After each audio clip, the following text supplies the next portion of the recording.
दोस्तों, एक बार सोचो कि क्या हमारी जिंदगी परिस्थितियों का मोहताज होती है? क्या हमारे जीवन की परिस्थितियां हमारे जीवन को तय करती है? क्या हम इंसान परिस्थितियों का गुलाम होते हैं? क्या हमारे जीवन की परिस्थितियां हमारे जीवन को बना सकती है और बिगाड़ भी सकती है? क्या हमारी परिस्थितियां ये निर्णय करती है कि हम अपने जीवन में कहां तक जाएंगे? या फिर ये सारी बातें निर्भर करती है कि हम हर परिस्थितियों के ऊपर किस तरह से रिस्पॉन्ड करते हैं? हमारी जिंदगी परिस्थितियों के ऊपर निर्भर करती है या फिर परिस्थितियों के ऊपर हम किस तरह से रिस्पॉन्ड करते हैं इसके ऊपर निर्भर करती है? मुझे लगता है कि परिस्थितियां कभी भी हमारे जीवन को निर्धारित नहीं करती है। हम अपने जीवन को निर्धारित करते हैं परिस्थितियों के ऊपर रिस्पॉन्ड करके। हम अपने जीवन की हर परिस्थितियों के ऊपर किस तरह से रिस्पॉन्ड करते हैं, हमारी जिंदगी इस बात पर निर्भर करती है। परिस्थितियां हमारे रास्ते में रुकावट ला सकती है, हमारे रास्ते को कठिन बना सकती है, जगह जगह पर हमें चैलेंज कर सकती है, लेकिन हमें कभी भी रोक नहीं सकती। परिस्थितियां हमें बाध्य कर सकती है जीवन की दिशा बदलने के लिए, लेकिन हमें जीवन पथ पर आगे बढ़ने से कभी रोक नहीं सकती। हम इंसान अपनी किस्मत लिखते हैं अपने हाथ से, अपनी परिस्थितियों के ऊपर रिस्पॉन्ड करके। महाभारत में एक बार कर्ण भगवान श्री कृष्ण से पूछते हैं कि हे कृष्ण, बताओ मेरी क्या गलती है? मैं अपने जीवन में इतना क्यों परेशान हूँ? मुझे भगवान ने इतना दुख क्यों दिया है? तो इस पर भगवान श्री कृष्ण कहते हैं कि कर्ण, बताओ तुम्हारी क्या परेशानी है? तो इस पर कर्ण अपने जीवन की सारी परेशानियों को भगवान श्री कृष्ण को बताने लगते हैं। कर्ण कहते हैं कि हे कृष्ण, जन्म देते ही मुझे मेरी माता ने छोड़ दिया।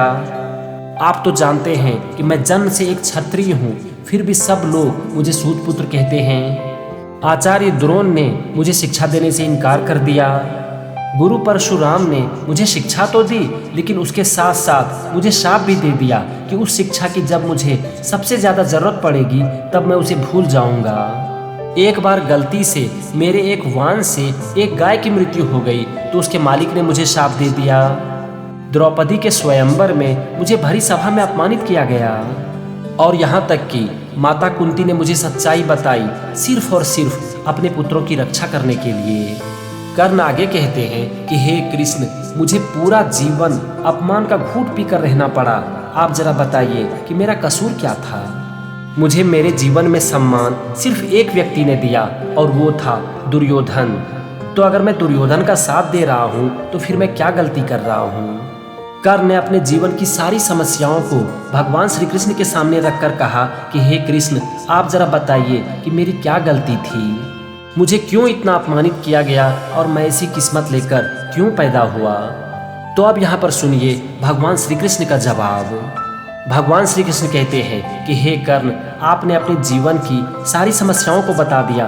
अब आप सुनिए मेरे जीवन की समस्याएं। मेरा जन्म हुआ था एक कारागार में। मेरे जन्म से पहले मेरे अपने मामा ने मेरे 7 भाई की हत्या कर दी। मेरे जन्म लेने के तुरंत बाद ही मुझे मेरे माता पिता से अलग कर दिया गया।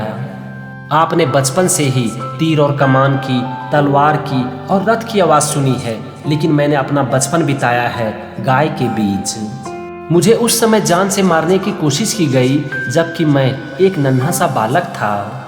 आपकी शिक्षा तो बचपन से ही शुरू हो गई, लेकिन मेरी शिक्षा की शुरुआत हुई जब मैं 16 साल का हो गया।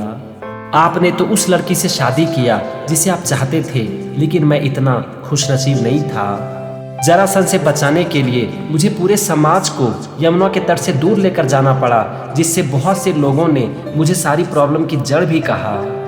मेरे अपने मामा ने मुझे जान से मारने का प्रयास किया।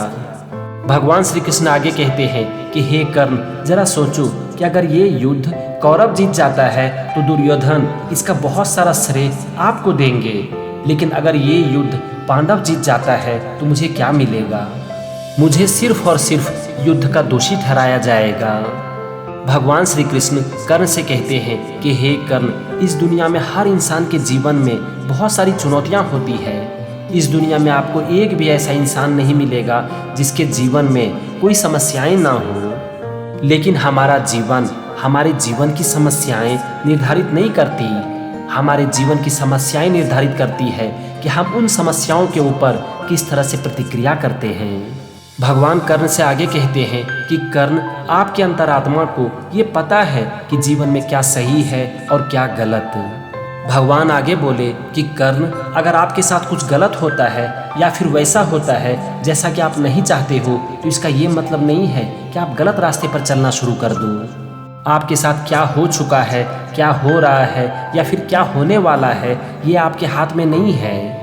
लेकिन आप हमेशा क्या कर्म करते हो, ये पूरी तरह से आपके हाथ में है और यही आपकी किस्मत तय करती है। दोस्तों, मुझे लगता है कि भगवान श्री कृष्ण और कर्ण का ये संवाद हमें पूरी तरह से ये बता देती है कि हमारा जीवन किस बात पर निर्भर करती है। कर्ण जीवन भर यही सोचता रहा कि मेरे साथ ऐसा क्यों हुआ, मेरे साथ वैसा क्यों हुआ, लेकिन भगवान श्री कृष्ण ने कभी भी इसकी परवाह नहीं की। कर्ण सोचते थे कि मेरे साथ क्या हुआ, लेकिन भगवान श्री कृष्ण सोचते थे कि मुझे करना क्या है।